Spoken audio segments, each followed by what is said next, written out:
পাকিস্তানের রাজনীতিতে মাওলানা ভাসানী কেন সরকার এবং মুসলিম লীগ বিরোধী অবস্থান নিয়েছিলেন তা জানার জন্য ইতিহাস পর্যালোচনা করা দরকার। দেখা যাবে পাকিস্তানের রাষ্ট্রনায়করা বাঙালি বা পূর্ব বাংলাকে খুব আন্তরিকতার সঙ্গে অন্তত সমমর্যাদার ভিত্তিতে গ্রহণ করেননি। বাঙালি কোনো প্রতিনিধিকে রাষ্ট্র ক্ষমতায় আসতে না দেওয়ার সিদ্ধান্তটি তারা সুচিন্তিতভাবেই নিয়েছিলেন। অবিভক্ত বাংলা প্রদেশের দুই সাবেক প্রধানমন্ত্রী শেরেবাংলা আবুল কাশেম ফজলুল হক এবং হোসেন শহীদ সোহরাওয়ার্দীর পাশাপাশি প্রাদেশিক মুসলিম লীগের সাবেক সেক্রেটারি আবুল হাশিম সহ অবিভক্ত বঙ্গ বা বাংলার নেতাদের প্রতি মুহাম্মদ আলী জিন্নাহ ও লিয়াকত আলী খানদের অবিচার এর প্রমাণ। ভারত বিভাগকালে তারা এমন এক নীতি অবলম্বন করেছিলেন যাতে প্রদেশ হিসেবে পূর্ব বাংলা সমৃদ্ধ এবং গুরুত্বপূর্ণ হতে না পারে। তাদের মনোভাবের প্রমাণ পাওয়া গিয়েছিল কলকাতার প্রশ্নে। ভারতের প্রাচীন এই রাজধানী শহরটির বিনিময়ে জিন্নাহ লিয়াকত আলীরা করাচি এবং লাহোরের মতো শহরগুলোকে বিনামূল্যে পাকিস্তানের অন্তর্ভুক্ত করেছিলেন। তাদের উদ্দেশ্য বাস্তবায়নের প্রয়োজনে পার্টিশন কাউন্সিল থেকে শেরেবাংলা ফজলুল হক এবং হোসেন শহীদ সোহরাওয়ার্দীকে প্রত্যাহার করানো হয়েছিল। অথচ এই কাউন্সিলের সদস্য হিসেবে বাংলার ইংরেজ গভর্নর স্যার আর.জি. ক্যাসির সঙ্গে সোহরাওয়ার্দীর সমঝোতা হয়েছিল। কলকাতাকে পূর্ব বাংলার ভাগে যদি শেষ পর্যন্ত দেয়া না যায়, তাহলে কলকাতা এবং দার্জিলিং শহর দুটিকে পূর্ব ও পশ্চিম বাংলার কমন বা যৌথ শহর হিসেবে ঘোষণা করা হবে এবং 24 পরগনার ব্যারাকপুর, বারাসাত, ভাঙ্গর ও বসিরহাট পূর্ব বাংলার অন্তর্ভুক্ত হবে। আসাম প্রদেশের প্রশ্নেও জিন্নাহ লিয়াকত আলীরা ক্ষতিকর অবস্থানই নিয়েছিলেন। ব্রিটিশ সরকারের সংশোধিত প্রস্তাবে আসামকে পূর্ব বাংলা তথা পাকিস্তানের অন্তর্ভুক্ত রাখার কথা বলা হয়েছিল, কিন্তু পশ্চিম পাকিস্তানের জন্য বেশি ব্যস্ত জিন্নাহ লিয়াকত আলীরা আসামের ব্যাপারেও সামান্য আগ্রহ দেখাননি। সে অবস্থায় আসাম ভারতের অংশে চলে যায়, যদিও মাওলানা ভাসানীর প্রচেষ্টায় সিলেট জেলাকে পূর্ব বাংলায় অন্তর্ভুক্ত করা হয়। আসাম প্রাদেশিক মুসলিম লীগের সভাপতি হিসেবে মাওলানা ভাসানীর গড়ে তোলা দুর্বার আন্দোলনের চাপে 1947 সালের জুলাই মাসে সিলেট প্রশ্নে গণভোট অনুষ্ঠিত হয়। তৎকালীন আসাম সরকারকে স্বরাষ্ট্রমন্ত্রী বসন্ত কুমার দাসের মতে সর্বমোট প্রদত্ত 2,39,619 ভোটের মধ্যে পাকিস্তানে যোগদানের পক্ষে পড়েছিল 1,84,041 ভোট। সিলেট জেলাকে পূর্ব বাংলায় নিয়ে আসার সম্পূর্ণ কৃতিত্ব মাওলানা ভাসানীর। মুসলিম লীগ নেতৃত্ব এই ব্যাপারে কোনো ভূমিকাই রাখেননি। তারা বরং পশ্চিম পাকিস্তান কেন্দ্রিক প্রলোভনে গণভোটের বিজয় সত্ত্বেও সিলেটের করিমগঞ্জ মহকুমাকে শেষ মুহূর্তে ভারতের হাতে তুলে দিয়েছিলেন। বিভাগকালীন এই বঞ্চনার ফলে পূর্ব বাংলা তথা পূর্ব পাকিস্তান ক্ষতিগ্রস্ত হলেও বিষয়টি নিজেদের সুদূর প্রসারী পরিকল্পনা বাস্তবায়নে জিন্নাহ লিয়াকত আলীদের সহায়ক হয়েছিল। কেননা এর ফলে অবিভক্ত বাংলার দুই নেতা হোসেন শহীদ সোহরাওয়ার্দী এবং আবুল হাশিম জন্মস্থানের কারণে পশ্চিম বাংলার ভাগে পড়েছিলেন।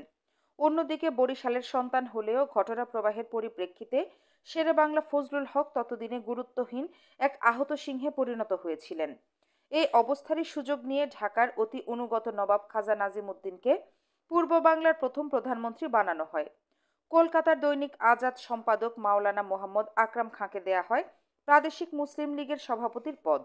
এ দুজনও ক্ষমতা কুক্ষিগত করার জন্য ব্যস্ত হয়ে পড়েন এবং সে বাস্তবতার কারণে কলকাতা সহ বিভিন্ন অঞ্চল ও প্রাপ্য অর্থ পাওয়া থেকে বঞ্চিত হয় পূর্ব বাংলা। টাঙ্গাইলের উপনির্বাচন এবং বিরোধিতার সূচনা। অন্য কথায় পঙ্গু ও ক্ষতবিক্ষত এক পূর্ব বাংলা পাকিস্তানের প্রদেশ হিসেবে অন্তর্ভুক্ত হয়েছিল। জনসংখ্যা ভিত্তিক অধিকার, সমান মর্যাদা এবং গণতন্ত্রের অবাধ চর্চার সুযোগ দেওয়া হলে বিভাগকালীন এই ক্ষতি হয়তো অনেকাংশে কাটিয়ে ওঠা সম্ভব হতো, কিন্তু এক্ষেত্রে জিন্নাহ লিয়াকত আলীদের ভিন্ন রকম পূর্ব পরিকল্পনা ছিল। প্রথম থেকেই তারা পাকিস্তানকে এক আল্লাহ, এক ধর্ম, এক দল এবং এক নেতার দেশ হিসেবে পরিণত করার চেষ্টা চালাতে শুরু করেছিলেন। এর অর্থ ছিল জাতির পিতা ও কায়েদে আজম মোহাম্মদ আলী জিন্নাহ এবং মুসলিম লীগের বিরোধিতাকে নিষিদ্ধ করা। এখানেই শেষ নয়, জিন্নাহ লিয়াকত আলীরা বিশেষ করে পূর্ব বাংলার জনগণের জন্য মুসলিম লীগের দরজা বন্ধ করে দেন। মুসলিম লীগকে বন্দী করা হয় ঢাকার আহসান মঞ্জিলের ভেতর। নতুন সদস্য নেওয়াও নিষিদ্ধ করেন জিন্নাহ লিয়াকত আলীরা। এমনকি আসাম প্রাদেশিক মুসলিম লীগের সভাপতি মাওলানা ভাসানীকেও পূর্ব বাংলার মুসলিম লীগের সাধারণ সদস্য পদ দিতে অস্বীকার করা হয়। ক্ষমতাসীনদের সে সিদ্ধান্তের অনিবার্য পরিণতিতে পূর্ব বাংলার রাজনৈতিক বিরোধিতার বিকাশ ঘটতে শুরু করে। উল্লেখযোগ্যদের মধ্যে প্রধান নেতা হিসেবে প্রতিবাদে এগিয়ে আসেন মাওলানা ভাসানী। দীর্ঘ 23 বছর আসামে কাটানোর এবং জমিদার মহারাজা বিরোধী আন্দোলনের নেতৃত্ব দেওয়ার কারণে পূর্ব বাংলার সর্বত্র তার বিপুল জনপ্রিয়তা ছিল। জমিদার শোষিত সন্তোষে তিনি তার নতুন আবাস তৈরি করেছিলেন। প্রথমেই নতুন বিরোধী রাজনৈতিক দল গঠন করার পরিবর্তে মাওলানা ভাসানীর নেতৃত্বে ক্ষমতাসীনদের সিদ্ধান্ত বিরোধী নেতা ও কর্মীরা মুসলিম লীগকে সত্যিকার অর্থে জনগণের সংগঠনে পরিণত করার জন্য বিভিন্ন দাবি উত্থাপন করেন। নতুন সদস্য গ্রহণ এবং প্রাদেশিক মুসলিম লীগের সম্মেলন অনুষ্ঠানের দাবি ছিল এসবের মধ্যে প্রধান। কিন্তু গভর্নর জেনারেল ও জাতির পিতা মোহাম্মদ আলী জিন্নাহর নির্দেশে খাজা নাজিমুদ্দিন এবং মাওলানা আকরাম খান নেতৃত্বাধীন প্রাদেশিক মুসলিম লীগ তার পূর্ব সিদ্ধান্তই বহাল রাখে। এর ফলে মাওলানা ভাসানীকে প্রকাশ্য বিরোধিতায় নামতে হয়।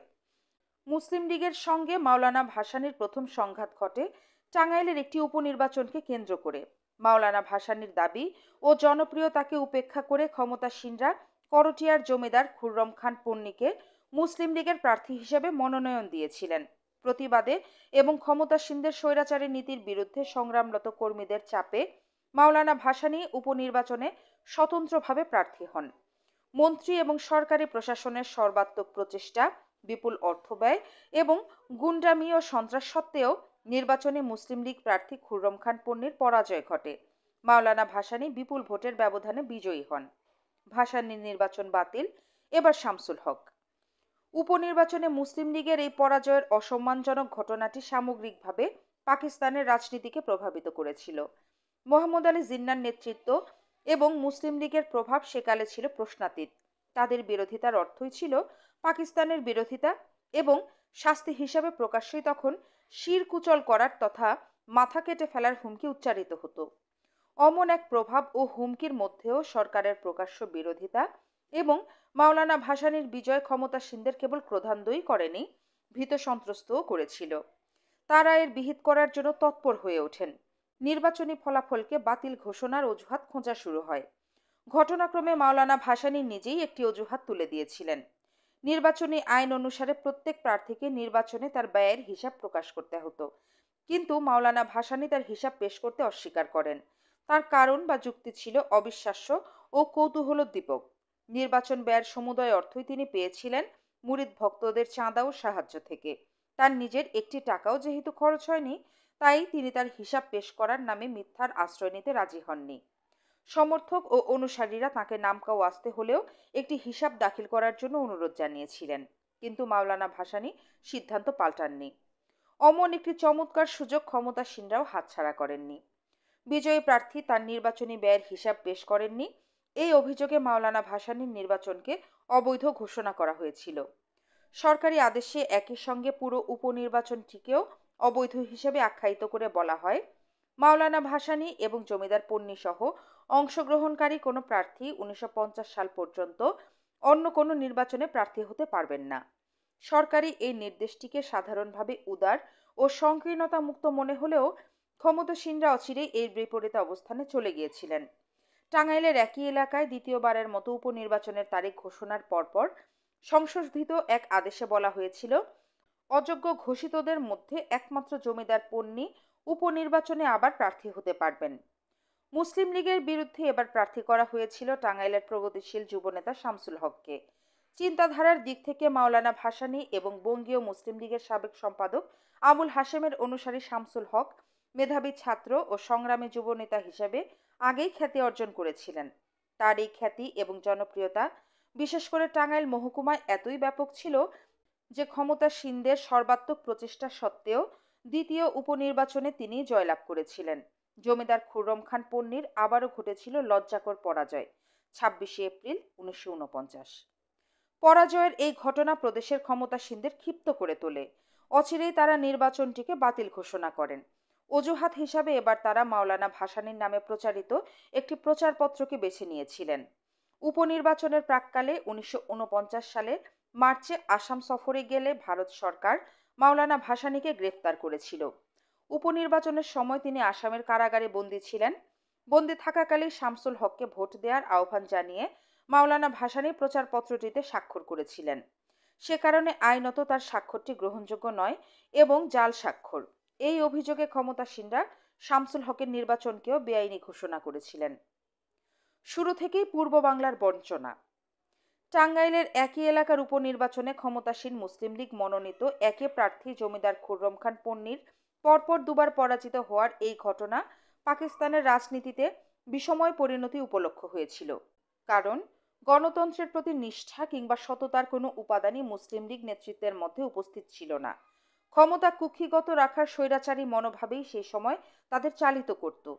উদ্দেশ্য ও মনোভাবের এই সংকীর্ণতার কারণে এরপর তারা পূর্ব বাংলায় অন্য কোনো আসনে উপনির্বাচনের ব্যবস্থা করেননি। ফলে 1954 সাল পর্যন্ত টাঙ্গাইল সহ প্রদেশে কোনো উপনির্বাচন হয়নি, যদিও পশ্চিম পাকিস্তানের প্রাদেশিক পরিষদগুলোতে 1950-51 সালের মধ্যে নতুন নির্বাচন সম্পন্ন করা হয়েছিল। সে অবস্থায় হাত মে বিড়ি মুখ মে পান, লড়কে লেঙ্গে পাকিস্তান স্লোগানের ভিত্তিতে অনুষ্ঠিত 1946 সালের নির্বাচনে বিজয়ী ব্যক্তিরাই পাকিস্তানের গণপরিষদ এবং প্রাদেশিক ব্যবস্থাপক সভায় পূর্ব বাংলার জনগণের প্রতিনিধিত্ব করার সুযোগ পেয়েছিলেন।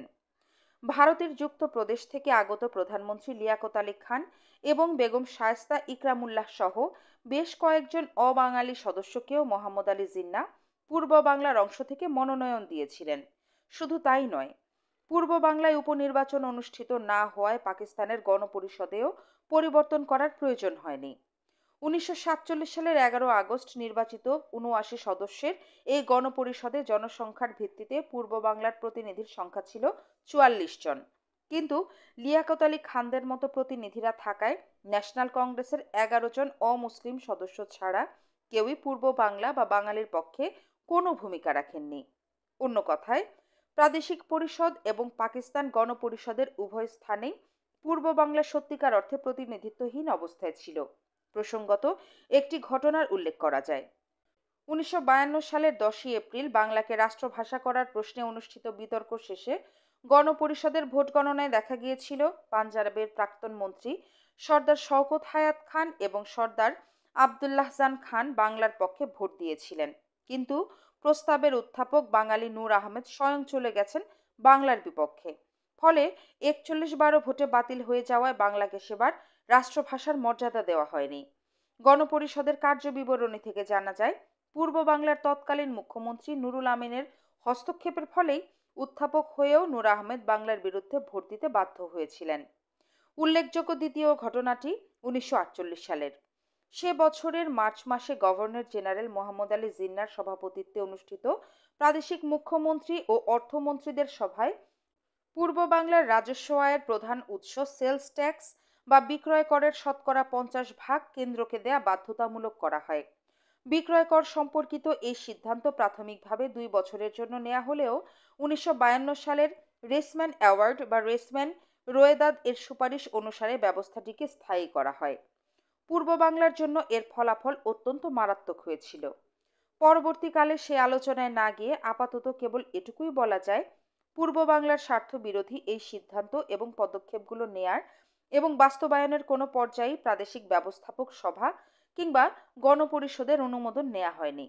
প্রসঙ্গক্রমে কখনো কখনো বিষয়গুলোকে আলোচ্য সূচিতে রাখা হলেও মূল বা প্রধান বিষয়ের মতো গুরুত্ব দেওয়া হয়নি। সদস্যরাও কথা বলার যথাযথ সুযোগ বা অধিকার পাননি। সবচেয়ে বড় কথা, সদস্যদের অধিকাংশই ছিলেন প্রধানমন্ত্রী লিয়াকত আলী খান এবং নূর আহমেদের মতন বাঙালির সত্যিকারের প্রতিনিধি। অর্থাৎ পাকিস্তানের প্রতিষ্ঠাকাল থেকেই পূর্ব বাংলাকে সকল দিক থেকে বঞ্চিত করা হয়েছিল। বিশেষ করে পরিষদ দুটিতে প্রতিনিধিত্বের ক্ষেত্রে বাঙালিরা ছিল অত্যন্ত অসহায়। এর পেছনের প্রকৃত কারণ ছিল টাঙ্গাইলের উপনির্বাচনে ক্ষমতাসীনদের পরপর দুবারের পরাজয়ের ঘটনা। এই পরাজয়ের পরিপ্রেক্ষিতে ক্ষমতাসীন মুসলিম লীগ গণতন্ত্রের অবাধ চর্চার পথকে রুদ্ধ করেছিল, কিন্তু তাদের সে অগণতান্ত্রিক সিদ্ধান্তই অন্যদিকে খুলে দিয়েছিল বিরোধী রাজনৈতিক দল গঠনের পথ। বস্তুত সর্বস্তরের তথা সাধারণ মানুষের সংগঠন হিসেবে 1949 সনের 23 জুন প্রতিষ্ঠিত আওয়ামী মুসলিম লীগের শেকড় প্রথিত ছিল টাঙ্গাইলের উপনির্বাচনের মধ্যে। আর ঘটনাক্রমে বিজয়ী দুই প্রার্থী মাওলানা ভাসানী এবং শামসুল হকই নির্বাচিত হয়েছিলেন প্রথমশী বিরোধী দলটির প্রথম সভাপতি ও সাধারণ সম্পাদক হিসেবে। আওয়ামী মুসলিম লীগের প্রতিষ্ঠা। 1949 সালের 23শে জুন মাওলানা ভাসানীর নেতৃত্বে গঠিত হয়েছিল পূর্ব পাকিস্তান আওয়ামী মুসলিম লীগ। এটাও মুসলিম লীগই ছিল, কিন্তু আওয়ামের অর্থাৎ সাধারণ মানুষের মুসলিম লীগ। এজন্যই নাম দেওয়া হয়েছিল আওয়ামী মুসলিম লীগ। নির্বাচিত 3 জন সহসভাপতি ছিলেন আতাউর রহমান খান, সাখাওয়াত হোসেন এবং আলী আহমদ খান। যুগ্ম সম্পাদক পদে নির্বাচিত হন খন্দকার মোশতাক আহমেদ ও শেখ মুজিবুর রহমান। সহ সম্পাদক ও কোষাধ্যক্ষ হিসাবে নির্বাচিত হয়েছিলেন যথাক্রমে এ.কে.এম. রফিকুল হোসেন ও ইয়ার মোহাম্মদ খান। মাওলানা ভাসানীর আহ্বানে অনুষ্ঠিত রাজনৈতিক কর্মী সম্মেলনের মধ্য দিয়ে সেদিন আওয়ামী মুসলিম লীগ গঠিত হয়েছিল। ক্ষমতাসীন মুসলিম লীগের নির্যাতন নিশ্চিত জেনেও সম্মেলনের জন্য স্থান দিয়েছিলেন কে.এম. বশির। তার কে.এম. দাস লেনের বাসভবন রোজ গার্ডেনের হল ঘরে প্রায় 300 প্রতিনিধির ঐতিহাসিক সম্মেলনটি অনুষ্ঠিত হয়েছিল। উল্লেখযোগ্যদের মধ্যে অবিভক্ত বাংলার প্রাক্তন প্রধানমন্ত্রী এবং লাহোর প্রস্তাবের উত্থাপক শেরে বাংলা ফজলুল হক এই সম্মেলনে ভাষণ দিয়েছিলেন, কিন্তু প্রাদেশিক সরকারের অ্যাডভোকেট জেনারেলের পদ হারানোর ভয়ে তিনি আওয়ামী মুসলিম লীগে যোগদান করেননি। এক ধর্ম, এক দল এবং এক নেতার দেশ হিসেবে বর্ণিত পাকিস্তানের সরকার কিংবা মুসলিম লীগের যে কোনো বিরোধিতাকেই সেই সময় রাষ্ট্রদ্রোহিতা রূপে বিবেচনা করা হতো। বিরোধিতাকারীদের হিন্দুস্তানের দালাল হিসেবে চিহ্নিত করা হতো। এই অভিযোগে শির কেটে ফেলার হুমকিও উচ্চারিত হতো প্রকাশ্যে। অমন এক সর্বব্যাপী প্রতিকূল পরিস্থিতিতে আওয়ামী মুসলিম লীগ প্রতিষ্ঠার মতো দুর্দান্ত সাহসী পদক্ষেপের মধ্য দিয়ে মাওলানা ভাসানী একটি দলই কেবল গঠন করেননি, এতদিন ধরে বিচ্ছিন্নভাবে চলমান আন্দোলনের ধারাগুলোকেও সংহত ও সমন্বিত করেছিলেন। একযোগে তিনি অধিকার আদায়ের ভবিষ্যৎ সংগ্রামের জন্য নির্মাণ করেছিলেন সুদৃঢ় ভিত্তিও। বস্তুত এই সময়কাল পর্যন্ত একমাত্র বিরোধী দল হিসেবে ন্যাশনাল কংগ্রেস তার দুর্বল ভূমিকা পালন করে আসছিল। পাকিস্তানের গণপরিষদে দলটির 11 জন সদস্য থাকলেও চরম সাম্প্রদায়িক উত্তেজনাপূর্ণ সেই দিনগুলোতে মুসলমানদের জন্য গঠিত রাষ্ট্র পাকিস্তানে হিন্দু প্রধান কংগ্রেসের বিরোধিতাকে সহজেই ভারতের উস্কানি এবং অনুচর বৃত্তি হিসেবে চিহ্নিত করা যেত। এর ফলে কংগ্রেসের পক্ষে ফলপ্রসূ কোনো অবদান রাখা সম্ভব হয়নি। চাপের মুখে কংগ্রেস নেতারা সব সময় অবদমিত অবস্থায় থাকতেন, ভীত থাকতেন নিরাপত্তার অভাবে। অনেককে দেশত্যাগ করে ভারতেও চলে যেতে হতো। এভাবে বিশেষ করে 1950-এর দাঙ্গার পর সকল নেতা ভারতে চলে যাওয়ায় দল হিসেবে ন্যাশনাল কংগ্রেস প্রায় অস্তিত্বহীন হয়ে পড়েছিল। একটি বিরল ভাষণ। শক্তিশালী বিরোধী দলের অনুপস্থিতির চমৎকার এ সুযোগ নিয়েছিল ক্ষমতাসীন মুসলিম লীগ। রাষ্ট্র ক্ষমতা কুক্ষিগত করার পাশাপাশি বাঙালি জনগোষ্ঠীর প্রতি শাসন, শোষণ এবং অত্যাচার অবহেলার সুচিন্তিত পরিকল্পনা বাস্তবায়নের পথে অবাধে এগিয়েছিলেন পাকিস্তানের রাষ্ট্রনায়কেরা। তাদের নির্দেশে খাজা নাজিমুদ্দিন এবং মাওলানা আকরাম খাঁ সহ পূর্ব বাংলার নেতৃবৃন্দ মুসলিম লীগকে নিয়ে গিয়েছিলেন আহসান মঞ্জিলের অভ্যন্তরে। মুসলিম লীগের দ্বার বন্ধ হয়েছিল জনগণের জন্য। আগেই বলা হয়েছে, আসাম প্রাদেশিক মুসলিম লীগের সভাপতি মাওলানা ভাসানীকেও সাধারণ সদস্য হওয়ার সুযোগটাও দেয়া হয়নি। পাকিস্তানের ক্ষমতাসীনদের এই স্বেচ্ছাচারী কার্যক্রমের মুখে স্বাভাবিকভাবেই অসহায় হয়ে পড়েছিল পূর্ব বাংলার জনগণ। প্রতিবাদবিহীন সে অবস্থার সুযোগ নিয়ে পাকিস্তানের ক্ষমতাসীনরা বাঙালিদের শোষণের সূচনা করেছিলেন। এই প্রক্রিয়ার অন্যতম প্রাথমিক পদক্ষেপ ছিল প্রদেশে বিক্রয় করের উপর কেন্দ্রের অংশীদারিত্ব প্রতিষ্ঠা। পাকিস্তানের জাতির পিতা এবং গভর্নর জেনারেল মোহাম্মদ আলী জিন্নার সভাপতিত্বে 1948 সালের মার্চে অনুষ্ঠিত মুখ্যমন্ত্রী ও অর্থমন্ত্রীদের এক সভায় প্রাদেশিক রাজস্বের প্রধান উৎস বিক্রয় করের শতকরা 50% কেন্দ্রকে দেয়া বাধ্যতামূলক করা হয়। সিদ্ধান্তটি প্রাথমিকভাবে 2 বছরের জন্য নেওয়া হলেও 1952 সালে রেসম্যান রোয়েদাদ এর সুপারিশক্রমে ব্যবস্থাটিকে স্থায়ী করা হয়েছিল। একই সঙ্গে আয়কর এবং পাট রফতানির শুল্ক থেকেও বঞ্চিত করা হতো পূর্ব বাংলাকে। এর ফলে পূর্ব বাংলার যে বিপুল ক্ষতি হয়েছিল তার একটি উদাহরণ প্রসঙ্গত দেয়া যায়। 1950, 51 ও 51-52 সালে পাট শুল্ক খাতে প্রদেশের আয় ছিল যথাক্রমে 6,72,00,000 এবং 6 কোটি টাকা, কিন্তু রেসম্যান রোয়েদাদের পর 1952-53 এবং 53-54 সালে এই পরিমাণ কমে দাঁড়ায় যথাক্রমে 4,32,00,000 এবং 4 কোটি টাকায়। হিসাবটি পরবর্তীকালের হলেও বঞ্চনার এই প্রক্রিয়া শুরু হয়েছিল পাকিস্তান প্রতিষ্ঠার পরপরই এবং মোহাম্মদ আলী জিন্নাহ স্বয়ং ছিলেন এর উদ্যোক্তা। বাঙালির প্রতি পাকিস্তানি রাষ্ট্রনায়কদের শোষণমূলক নীতি আচরণের বিরুদ্ধে সবল প্রতিবাদে প্রথমে সোচ্চার হয়েছিলেন মাওলানা ভাসানী।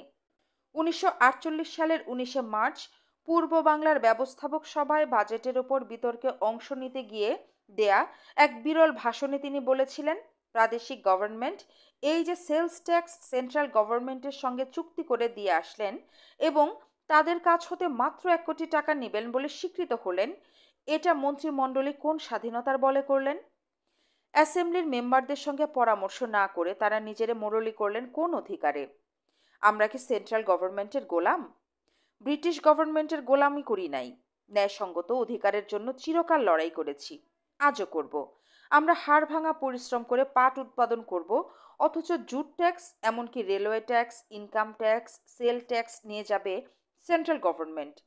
এইসব ট্যাক্সের শতকরা 75% প্রদেশের জন্য রেখে বাকি অংশ সেন্ট্রাল গভর্নমেন্টকে দেয়া হোক। বাঙালি স্বার্থের দৃষ্টিকোণ থেকে কেবল নয়, সংসদীয় বিতর্ক এবং গণতান্ত্রিক আন্দোলনের দিক থেকেও মাওলানা ভাসানীর এই ভাষণটি ঐতিহাসিক গুরুত্ব বহন করে। কারণ পাকিস্তানি শোষণের বিরুদ্ধে মাওলানা ভাসানী পূর্ব বাংলার তৎকালীন পার্লামেন্ট তথা ব্যবস্থাপক সভায় বক্তব্য রেখেছিলেন এবং এটাই ছিল তার সর্বশেষ ভাষণ। এর কদিনের মধ্যেই তার সদস্যপদ কেড়ে নেওয়া হয়েছিল। এখানে প্রসঙ্গক্রমে উল্লেখ করা দরকার যে মুসলিম লীগের সদস্যপদ পেতে ব্যর্থ হওয়ার পর থেকেই মাওলানা ভাসানীর ব্যক্তিগত উদ্যোগে সরকার বিরোধী ভূমিকায় অবতীর্ণ হয়েছিলেন। এই প্রক্রিয়ায় টাঙ্গাইলের শূন্য একটি আসনের উপনির্বাচনে তিনি স্বতন্ত্র প্রার্থী হিসেবে অংশ নেন। আগেই বলা হয়েছে, তিনি মুসলিম লীগ মনোনীত প্রার্থী জমিদার খুররম খান পন্নীকে হারিয়ে নির্বাচিত হয়েছিলেন। নির্বাচিত সদস্য হিসেবেই মাওলানা ভাসানী ব্যবস্থাপক সভায় ভাষণটি দিয়েছিলেন। জমিদারি প্রথা বিলুপ্তের দাবি। মাওলানা ভাসানী এই ভাষণে সরকারের বিভিন্ন নীতির বিরুদ্ধে তীব্র সমালোচনা করেছিলেন। তার আক্রমণের সরাসরি শিকার হয়েছিলেন মুখ্যমন্ত্রী খাজা নাজিমুদ্দিন এবং অর্থমন্ত্রী হামিদুল হক চৌধুরী সহ কেন্দ্রীয় ও প্রাদেশিক ক্ষমতাসীন নেতারা। সরকার বিরোধী এই ভূমিকার ফল অবশ্য শুভ হয়নি, কিন্তু সে প্রসঙ্গে যাওয়ার আগে মাওলানা ভাসানীর বক্তব্যের দুই একটি বিশেষ দিকে লক্ষ্য করা দরকার। পূর্ব বাংলার স্বার্থকে কেন্দ্র করে দেয়া ওই ভাষণে তিনি কৃষকদের দুর্দশার বর্ণনা দিতে গিয়ে জমিদারি প্রথা উচ্ছেদের দাবি জানিয়েছিলেন। সর্বজনীন প্রাথমিক শিক্ষার ব্যবস্থা এবং শিক্ষা খাতে আরও বেশি ব্যয় বরাদ্দের দাবি জানিয়েছিলেন। তিনি পুলিশের খাতে অত্যধিক ব্যয় বরাদ্দেরও তীব্র সমালোচনা করেছিলেন। উল্লেখ্য, এই সময় শিক্ষা খাতে মাত্র 2 কোটি টাকা বরাদ্দ করা হয়। অন্যদিকে পুলিশের জন্য বরাদ্দের পরিমাণ ছিল 3,03,77,000 টাকা। অর্থমন্ত্রী হামিদুল হক চৌধুরী উত্থাপিত বাজেটের কঠোর সমালোচনা করে মাওলানা ভাসানী আরও বলেছিলেন, মাননীয় অর্থ সচিব সাহেব সেদিন বলেছেন যে জমিদারি প্রথা তাড়াতাড়ি উচ্ছেদ করলে 1 কোটি লোক মারা যাবে বা তাদের জীবন বিপন্ন হবে। তখন মন্ত্রীদের সেক্রেটারি বা সচিব বলা হতো। তার ফিগার বুঝতে পারলাম না। পূর্ব বাংলার মোট 4,60,00,000 লোকের মধ্যে শতকরা 95 জন কৃষিজীবী। জমিদারি প্রথা উচ্ছেদ করলে কি 1 কোটি লোক মারা যাবে? তিনি কি করে এটা আবিষ্কার করলেন? গরিব কৃষকদের উপর জুট লাইসেন্স ফি বাবদ 20 লক্ষ টাকা ধার্য করা হয়েছে। কিন্তু আপনারা জেনে অবাক হবেন যে এই প্রদেশের জমিদারের কাছে 2 কোটি টাকার চেক বাকি আছে। যে সমস্ত গরিব কৃষক কৃষিঋণ নিয়েছে এবং শোধ করতে পারছে না, মাননীয় অর্থ সচিব সার্টিফিকেট দ্বারা তাদের বাড়িঘর নিলাম এবং জোত জমি ক্রয় করলেও প্রবল প্রতাপশালী জমিদারদের হাতকড়া লাগিয়ে 2 কোটি টাকার বাকি চেক আদায়ের ব্যবস্থা করতে পারেননি। এই হাউসে অনেক মিনিস্টারের কাছেও লক্ষ লক্ষ টাকার চেক বাকি পড়ে আছে। প্রাদেশিক ব্যবস্থাপক সভার 17 মার্চ 1948 এর অধিবেশনেও মাওলানা ভাসানী সরকার বিরোধী বক্তব্য রেখেছিলেন। এতে ইংরেজির পরিবর্তে তিনি বাংলা ভাষা ব্যবহার করার দাবি জানিয়েছিলেন। পূর্ব বাংলার স্বার্থে তাঁর এই দাবি এবং জমিদার ভূস্বামী ও ধনিকদের সংগঠন মুসলিম লীগের শাসনামলে জমিদারি প্রথার প্রবল বিরুদ্ধাচারণ ক্ষমতাসীনদের ক্ষিপ্ত করেছিল।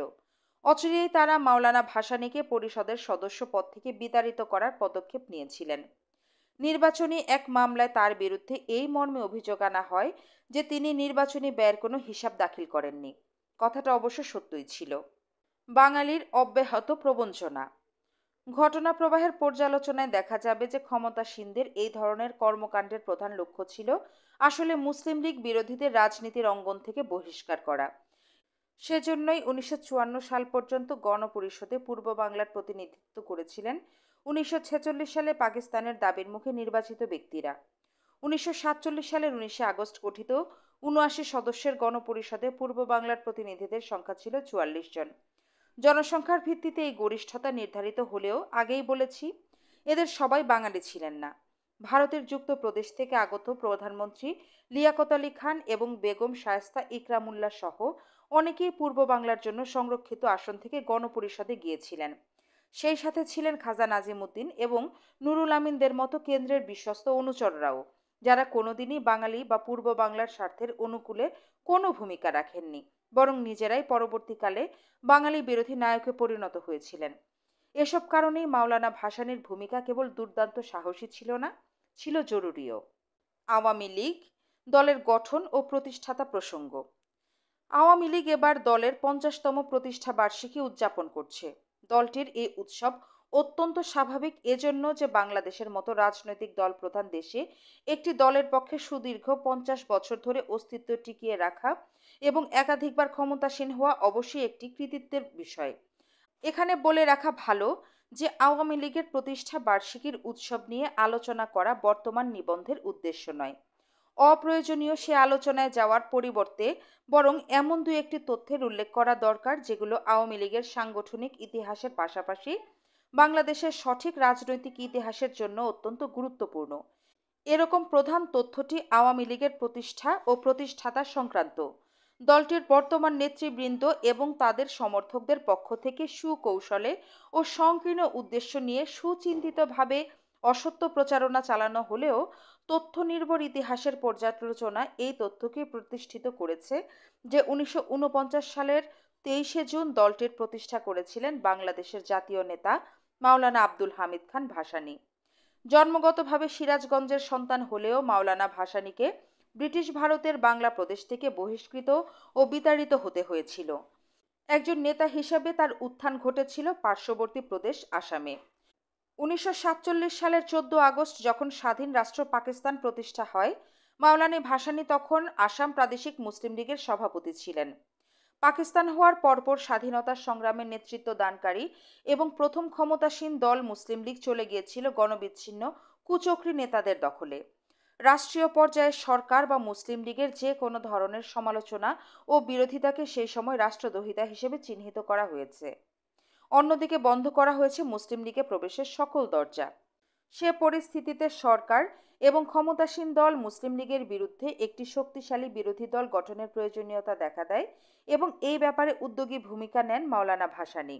1949 সালের 23 ও 24শে জুন ঢাকায় অনুষ্ঠিত রাজনৈতিক কর্মী সম্মেলনেই গঠিত হয়েছিল প্রদেশের প্রথম বিরোধী দল পূর্ব পাকিস্তান আওয়ামী মুসলিম লীগ।